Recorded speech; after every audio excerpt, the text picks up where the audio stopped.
खबर है सारंगढ़ का, जहां पर ब्लॉक के ग्राम छोटे गंतुली में 14 दिसंबर 2021 को मुख्यमंत्री हाट बाजार योजना के तहत स्वास्थ्य परीक्षण शिविर का आयोजन किया गया था। आपको बता दें कि इस दौरान मुख्यमंत्री हाट बाजार स्वास्थ्य सारंगढ़ ब्लॉक नोडल अधिकारी डॉक्टर यशवंत कुमार स्वर्णकार के द्वारा एवं नर्सिंग स्टाफ के साथ MPW स्वास्थ्य शिविर का आयोजन किया गया था। इस दौरान सर्दी, खांसी, डायरिया और शिशु टीकाकरण सहित गर्भवती महिलाओं का स्किन एवं अन्य बीमारियों का निःशुल्क जांच किया गया। आपको बता दें कि शिविर के माध्यम से 80 से भी ज्यादा लोगों का मुफ्त में इलाज कर दवाई का वितरण किया गया। स्वास्थ्य शिविर में जब हमारी RJ रमझाझर न्यूज छत्तीसगढ़ की टीम ग्रामीणों से मुलाकात किया तो इस दौरान हमें जानकारी हुई कि यहाँ स्वास्थ्य शिविर का आयोजन हो रहा है। इस दौरान ग्रामीणों ने बताया कि यह शिविर वाकई में सरकार के द्वारा चलाई जा रही बहुत अच्छी योजना है, जिसका लाभ पूरे ग्रामीण अंचल के लोगों को बखूबी प्राप्त हो रहा है। इस योजना के सही क्रियान्वयन हेतु अधिकारियों सहित जनप्रतिनिधियों और सरकार के सभी नुमाइंदों को धन्यवाद ज्ञापित किया गया।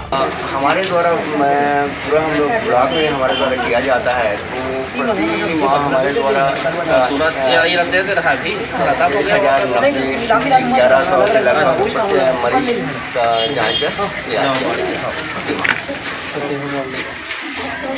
हमारा प्रयास है कि और अधिक का लाभ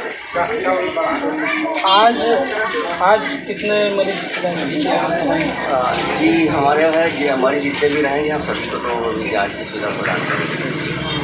जनसंख्या भी होगी मरीज के ऊपर जी 64 हो गए। अभी तक अपन 64 देख लिया आज ही आदर्श कार्ड भी मेटा मॉडल के साथ प्रति के जो नए आ रहे हैं खिलाड़ी उनको आदर्श कार्ड बनाए जा रहे हैं, उनका क्रेडिट कार्ड बन रहे हैं। सारंगढ़ से क्राइम ब्यूरो अवध परेड की रिपोर्ट, RJ रमझाझर।